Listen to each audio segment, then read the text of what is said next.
कहानी lien Tommy की जिंदगी की सच्ची कहानी है, जिन्होंने अपने अच्छे दिल से, साफ नीयत से एक इंसान की पूरी जिंदगी बदल दी। द ब्लाइंड साइड कहानी की शुरुआत में एक 17 साल के बच्चे को दिखाया जाता है, जिसे सब बिग माइक कहते हैं। बिग माइक बचपन से फॉस्टर केयर में पला बड़ा है। दरअसल अब्रॉड में फॉस्टर केयर उसे कहते हैं जो लोग दूसरे के बच्चों को अपने घर में पालते हैं। इसके बदले गवर्नमेंट उन्हें पैसा देती है। बिग माइक को गवर्नमेंट फॉस्टर केयर में बार बार इसलिए भेजती है क्योंकि उसके पिता का कुछ भी पता नहीं होता और उसकी मॉम को ड्रग्स की एडिक्शन होती है, इसीलिए वो उसे पाल नहीं सकती। बिग माइक को जिस भी फॉस्टर केयर में भेजा जाता है वो वहाँ पर ज्यादा दिन तक नहीं टिकता, वहाँ से भाग जाता है। अब एक दिन बिग माइक के दोस्त के डैड अपने बेटे को और बिग माइक को एक पब्लिक स्कूल में लेकर आते हैं। स्कूल का नाम होता है विनगेट क्रिश्चियन स्कूल और स्कूल के जो कोच होते हैं उसे बिग माइक के दोस्त के डैड जानते हैं। वो उस कोच के पास जाते हैं और उसे कहते हैं कि मेरे बेटे को और मेरे बेटे के दोस्त को यहाँ पर एडमिशन चाहिए। वो साफ साफ मना कर देता है। वो कहता है कि ये सब मेरे हाथ में नहीं है। वो कहता है कि दोनों स्पोर्ट्स में बहुत अच्छे हैं, आप एक बार इनका गेम देखिए।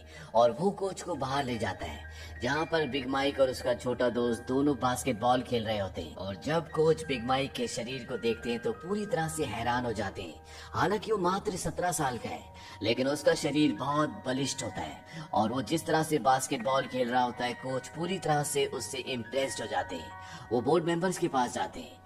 बोर्ड मेंबर्स कहते हैं कि हम इसे एडमिशन नहीं दे सकते क्योंकि इसके ग्रेड्स बहुत कम हैं, लेकिन कोच उन्हें कन्विंस कर लेते हैं और अब बिग माइक का स्कूल में एडमिशन हो चुका है। लेकिन वो किसी से बात नहीं करता, हमेशा अपने ख्यालों में गुम रहता है और ना ही कोई उससे बात करना चाहता है।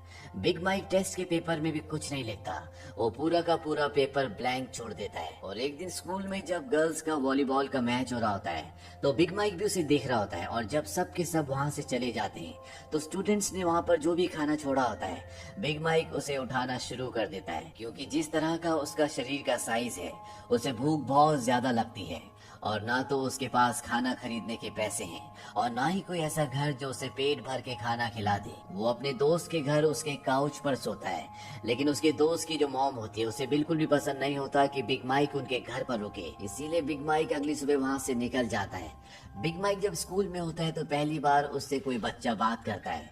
इस बच्चे का नाम शॉन है, सब इसे एसजे कहते हैं। एसजे बिग माइक से बहुत अच्छी तरह से बात करता है। तभी उसकी मॉम दूर से हॉर्न बजाकर उसे गाड़ी में बुला लेती है। वो अपने बेटे से पूछती है कौन है। उसका बेटा बताता है कि इसका नाम बिग माइक है, इसने 1 महीने पहले यहाँ पर एडमिशन लिया है। और उसी शाम को एसजे, उसकी मॉम और उसके डैड जब गाड़ी से घर जा रहे होते हैं तो वो बिग माइक को देखते हैं जो ठंड से पूरी तरह से कांप रहा होता है। एसजे के डैड बिग माइक को पहचान लेते हैं क्योंकि जब वो वॉलीबॉल के मैच के बाद बचा हुआ खाना उठा रहा था तब उसे एसजे के डैड ने देख लिया था। वो बिग माइक से पूछते कि तुम कहाँ जा रहे हो।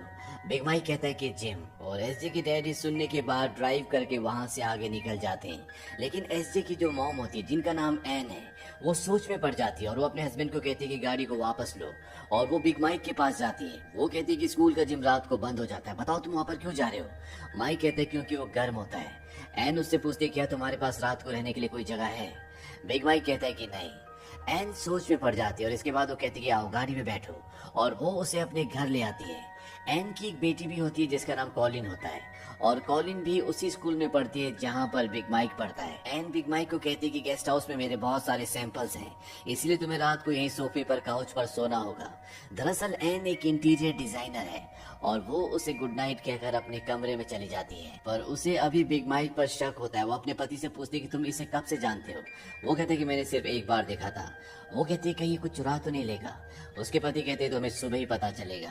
और जब सुबह एन नीचे जाती है तो वो देखती है कि सोफे पर उसका पिलो, बेडशीट, उसका ब्लैंकेट सब कुछ प्रॉपर तरीके से रखा होता है और बिग माइक वहाँ से चला गया होता है। वो बाहर जाकर देखती है तो बिग माइक उसके गार्डन के पास होता है। वो उससे पूछती तुम कहाँ जा रहे हो। बिग माइक कहता है कि मुझे नहीं पता। एन कहती कि थैंक्स गिविंग की आज छुट्टी है, क्यों ना तुम थैंक्स गिविंग हमारे साथ मनाओ। और बिग माइक उनके घर पर एक बार फिर से चला जाता है। एन सबको ब्रेकफास्ट लेने के लिए कहती है, सब के सब ब्रेकफास्ट ले लेते हैं और टीवी के सामने जाकर बैठ जाते हैं। बिग माइक अपना ब्रेकफास्ट लेकर डाइनिंग टेबल पर अकेला बैठा होता है।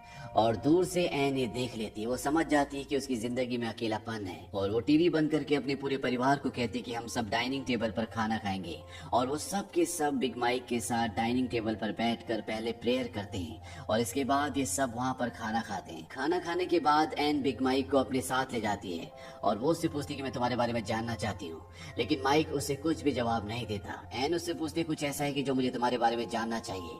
बिग माइक कहता है कि मुझे बिग माइक नाम बिल्कुल पसंद नहीं है। एन कहती है ठीक है कोई बात नहीं, आज से तुम मेरे लिए माइकल हो, मैं तुम्हें माइकल कहकर बुलाऊंगी। और इसके बाद वो उसे उसकी मॉम के घर के बाहर ले जाती है। बिग माइक अपनी मॉम के घर जाता है और वो देखता है कि वहाँ पर कोर्ट का नोटिस होता है। उसकी मॉम को घर से निकाल दिया गया है क्योंकि उन्होंने कई महीनों से किराया नहीं दिया था। और बिग माइक वापस एक बार फिर से एन की गाड़ी में आकर बैठ जाता है। अब एन माइक को एक स्टोर में ले जाती है जहाँ पर लार्ज क्लोथ्स मिलते हैं और वो उसे बोलती है कि तुम अपने लिए कुछ कपड़े ले लो। हालांकि वो नहीं लेना चाहता, लेकिन उनके कहने पर वो वहाँ से कुछ कपड़े खरीद लेता है।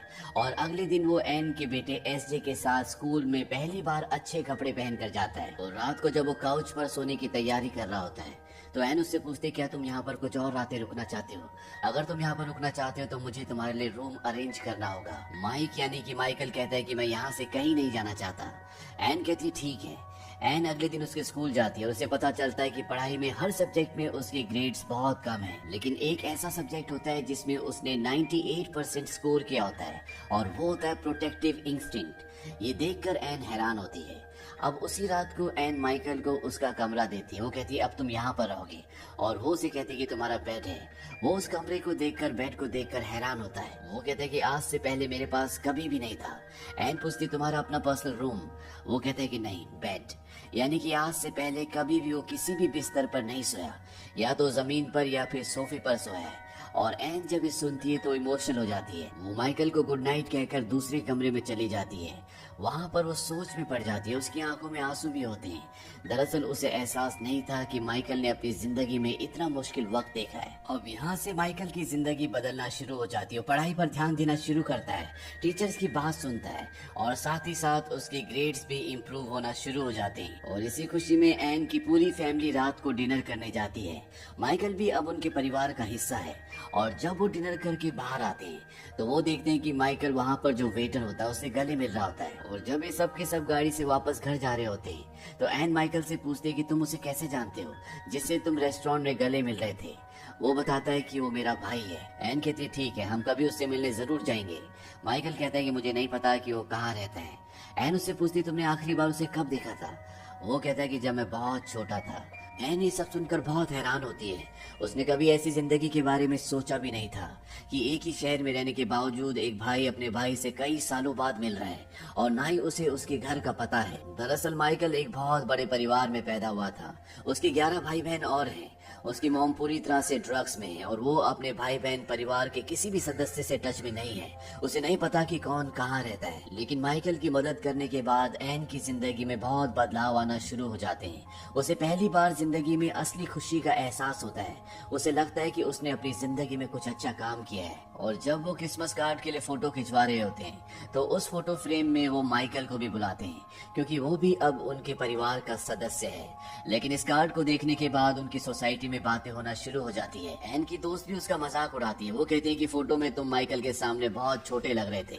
और वो उसे ये भी कहते हैं कि तुम्हारी बेटी भी उस घर में रहती है, तुम कैसे एक ब्लैक बॉय को अपने घर पर रख सकती हो। इस बात से एन को गुस्सा आता है। वो कहती है कि तुम्हें शर्म आनी चाहिए। ये कहकर एन वहाँ से चली जाती है और घर आकर वो अपनी बेटी से पूछती क्या यहाँ पर माइकल के रहने से तुम्हें अनकंफर्टेबल फील होता है। एन की बेटी कहती है हालांकि स्कूल में लोग बातें करते हैं लेकिन उससे मुझे कोई फर्क नहीं पड़ता, हम माइकल को घर से तो नहीं निकाल सकते। और अब ये फैसला करते हैं कि ये माइकल को ऑफिशियली गोद ले लेंगे। इसीलिए एन बच्चे को गोद लेने का प्रोसीजर जानने के लिए गवर्नमेंट के ऑफिस जाती है। वहाँ पर उसे बताया जाता है कि अगर आप किसी बच्चे को अडॉप्ट करना चाहते हो तो आपको उसके पेरेंट्स के सिग्नेचर की जरूरत पड़ेगी। लेकिन माइकल के पिता की एक्सीडेंट में मौत हो चुकी है और माइकल की जो मॉम है वो पूरी तरह से ड्रग्स में है। उसके ऊपर कई केसेस चल रहे हैं। 7 साल की उम्र से वो अपनी मॉम के साथ नहीं रहता, इसीलिए उनके सिग्नेचर की जरूरत नहीं है। माइकल खुद अपने साइन कर सकता है। लेकिन एन एक अच्छी लेडी होती है। वो ये सब जानने के बाद भी माइकल की मॉम के घर जाती है और वो उन्हें बताती है कि वो उनके बेटे माइकल को अडॉप्ट करना चाहती है। हालांकि वो शुरू में अच्छे से रिस्पॉन्ड नहीं करती, लेकिन जैसे जैसे वो एन से बातें करती है वो उसकी इंटेंशन समझ जाती है और वो कहती है कि मेरी बेस्ट विशेस माइकल के साथ हैं। और अब माइकल इनकी फैमिली का ऑफिशियल मेंबर बन चुका है। ये माइकल के लिए गाड़ी भी खरीदते हैं। दरअसल माइकल हमेशा से एक छोटा ट्रक खरीदना चाहता था और उस गाड़ी को पाकर माइकल बहुत खुश हो जाता है। और एक दिन जब एन अपने काम से घर वापस आती है तो उसका बेटा एसजे बोलता है कि मैं और माइकल गेम में जाना चाहते हैं। एन कहती है कि मेरी मीटिंग है इसलिए मैं तुम्हारे साथ नहीं चल सकती। एसजे कहता है कि माइकल ड्राइव कर सकता है, मैं उसके साथ जा सकता हूँ। और माइकल और एसजे अब गेम के लिए जा रहे होते हैं, लेकिन तभी इनकी गाड़ी का एक्सीडेंट हो जाता है। और जब एन वहाँ पर पहुँचती है तो वो देखती है कि उसके बेटे को चोट लगी होती है, लेकिन वो बहुत ज्यादा इंजर्ड नहीं होता क्योंकि एयर बैग खुल गए होते हैं। एन को बताया जाता है कि जब इस उम्र के बच्चे एयर बैग से टकराते हैं तो उन्हें बहुत ज्यादा इंजरी होती है, कभी कभी बच्चों की गर्दन भी टूट जाती है, लेकिन तुम्हारा बेटा लकी था। एन इसके बाद माइकल के पास जाती है। माइकल ठीक होता है लेकिन वो पूरी तरह से गिल्ट में होता है। एन उसे कहती है कि इसमें तुम्हारी कोई गलती नहीं थी। माइकल एन को सॉरी कहता है और जब एन उसके हाथ देखती है तो उसके हाथ इंजर्ड होते हैं। एन माइकल से पूछती है कि तुम्हारे हाथों को क्या हुआ। माइकल बताता है कि जब गाड़ी के एयरबैग खुले तो मैंने उन्हें अपने हाथों से रोक लिया ताकि एसजे इंजर्ड ना हो, और एक यही कारण होता है कि एसजे को बहुत कम चोट आई होती है। अब माइकल जो कि काफी वक्त से स्कूल में अमेरिकन फुटबॉल प्रैक्टिस कर रहा होता है, वो अपने फुटबॉल गेम में बहुत अच्छा परफॉर्म नहीं कर रहा होता। हालांकि वो बहुत ताकतवर होता है, जिस तरह का उसका शरीर होता है वैसा शरीर पूरे स्कूल में किसी का भी नहीं है। लेकिन शायद माइकल के दिमाग में हमेशा ये डर रहता है कि वो किसी को चोट ना पहुंचा दे, इसीलिए वो खुलकर नहीं खेल रहा होता। और जब एन उसे ऐसे खेलते हुए देखती है तो वो उसके पास आती है और वो माइकल को कहती है कि जब पहली बार हम तुम्हारे लिए स्टोर में कपड़े लेने के लिए गए थे तब तुमने क्या कहा था। वो कहता है मैंने कहा था कि मैं आपकी सुरक्षा करूंगा। दरअसल उस जगह का माहौल, उस जगह के लोग बहुत अच्छे नहीं थे, इसीलिए माइकल ने ऐसा कहा था। वो उसे कहती है कि जब गाड़ी में एयरबैग खुले थे तब तुमने क्या किया था। वो कहता है कि मैंने उन्हें अपने हाथों से रोक लिया था। एन कहती है कि ये टीम तुम्हारी फैमिली है और तुम्हें इसकी रक्षा करनी है, ठीक उसी तरह से जिस तरह से तुम अपनी फैमिली की रक्षा करना चाहते हो। ये कहकर एन वहाँ से चली जाती है और एक बार फिर से प्रैक्टिस शुरू होती है और इस बार माइकल बहुत ही बेहतरीन तरीके से परफॉर्म करता है और ये देखकर कोच पूरी तरह से हैरान हो जाता है। वो एन के पास आता है, वो कहता है तुमने ऐसा क्या कहा। एन कहती है कि तुम्हें अपने प्लेयर्स को अच्छे से पहचानने की जरूरत है। माइकल को प्रोटेक्टिव इंस्टिंक्ट्स में 98% मिले थे और इसके बाद माइकल की गेम दिन ब दिन सुधरना शुरू हो जाती है और अब मैच होता है, जिस मैच में माइकल की टीम शुरू में अच्छा परफॉर्म नहीं करती, लेकिन बाद में माइकल इस टीम में बहुत अच्छा परफॉर्म करता है। यहाँ तक कि उनका जो सबसे अच्छा प्लेयर होता है उसे वो धकेलते हुए मैदान से बाहर फेंक देता है और इससे उनकी टीम को बहुत ज्यादा पॉइंट्स मिलते हैं। इसके बाद माइकल इसी तरह से परफॉर्म करता है और अपनी टीम को जिता देता है। एसजे ने इस पूरे मैच को रिकॉर्ड किया होता है और वो इसकी सीरीज बनाकर सभी कोचेस को भेज देता है और जब वो माइकल की परफॉर्मेंस देखते हैं तो सब के सब दंग रह जाते हैं। अब सब चाहते हैं कि माइकल उनकी टीम से खेले, उनके स्कूल की तरफ से खेले, इसीलिए उसके घर पर कई कोचेस आते हैं और वो माइकल से रिक्वेस्ट करते हैं कि वो उनकी टीम से खेले। माइकल के बदले उसका छोटा भाई एसजे उनसे बात करता है। वो कहता है कि माइकल और मैं बहुत क्लोज हैं, माइकल अगर मैच के लिए जाएगा तो मैं उससे कैसे मिलूंगा।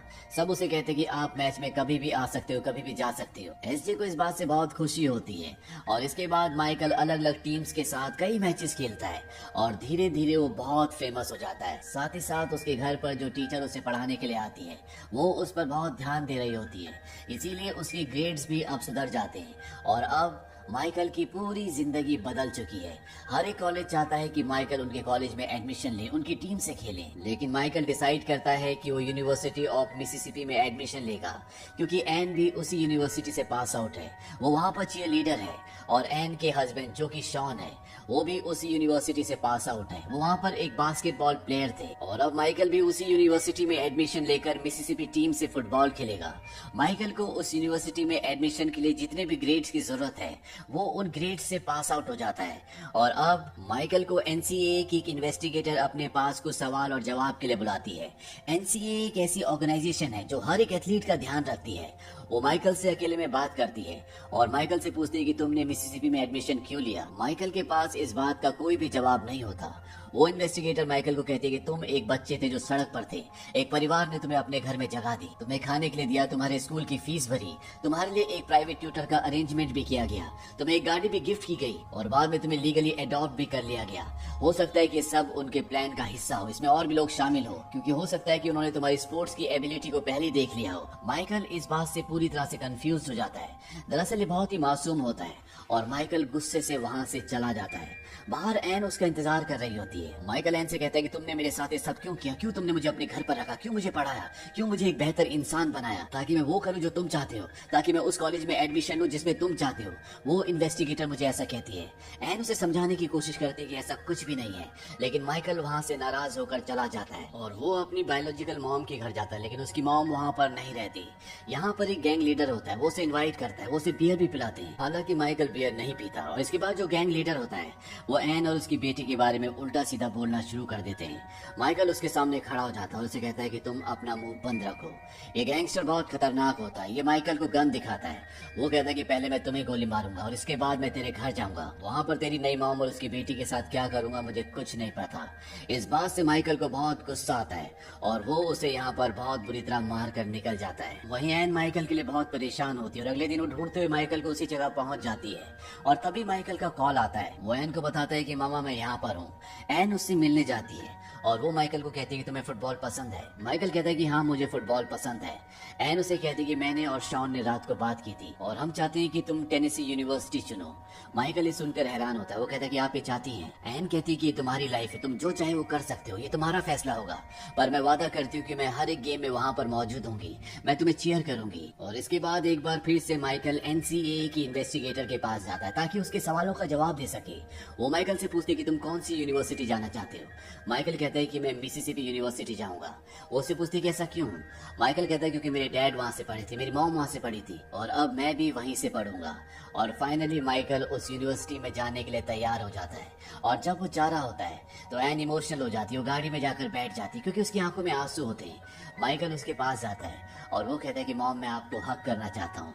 और माइकल और एन एक दूसरे के गले लगते हैं। और अंत में न्यूज़पेपर में हमें एक आर्टिकल दिखाया जाता है जिसमें 21 साल के एक लड़के को गोली मारकर उसकी हत्या कर दी होती है। और उस लड़के की भी एथलेटिक एबिलिटीज बहुत ज्यादा होती है। उसका जीवन भी ठीक वैसा ही होता है जैसा माइकल का है। अगर माइकल को एन की फैमिली ना मिली होती, एन ने सेल्फलेस होकर एक माँ की तरह माइकल की केयर ना की होती, तो शायद उसका भी यही हाल होता। और अंत में हमें माइकल की, एन की और उनके पूरे परिवार की रियल फोटोज दिखाई जाती हैं और बताया जाता है कि अमेरिकन फुटबॉल में माइकल ने एक से एक रिकॉर्ड बनाए और आज उसे पूरी दुनिया जानती है। और आज भी माइकल उन्हीं के साथ उन्हीं के परिवार का हिस्सा बनकर रहता है। ये कहानी अपने आप में हमें बहुत कुछ सिखाती है। एन ने जो माइकल की मदद की, उससे न सिर्फ माइकल की बल्कि एन की भी पूरी जिंदगी बदल गई। वो समझ पाई कि जिंदगी सेल्फिश होकर जीने का नाम नहीं है, बल्कि हमारी जिंदगी का कंट्रीब्यूशन दूसरों की जिंदगी में भी होना चाहिए। और अगर हम अपनी जिंदगी में एक भी इंसान की जिंदगी बना सकते हैं तो ये जिंदगी की एक ऐसी अचीवमेंट होती है जिसे इस दुनिया की कोई भी कामयाबी रिप्लेस नहीं कर सकती। ये मूवी ईयर 2009 में रिलीज हुई थी। IMDb पर इसकी रेटिंग है 7.6। इस फिल्म का बजट था $29 मिलियन और बॉक्स ऑफिस पर इसने कमाई की थी $310 मिलियन की। इस फिल्म में शियन के लीड रोल को प्ले करने के लिए सैंड्रा ब्लॉक को बेस्ट एक्ट्रेस का ऑस्कर अवार्ड भी दिया गया। तो ये थी पूरी कहानी द ब्लाइंड साइड की। उम्मीद करते हैं कि कहानी आपको पसंद आई होगी।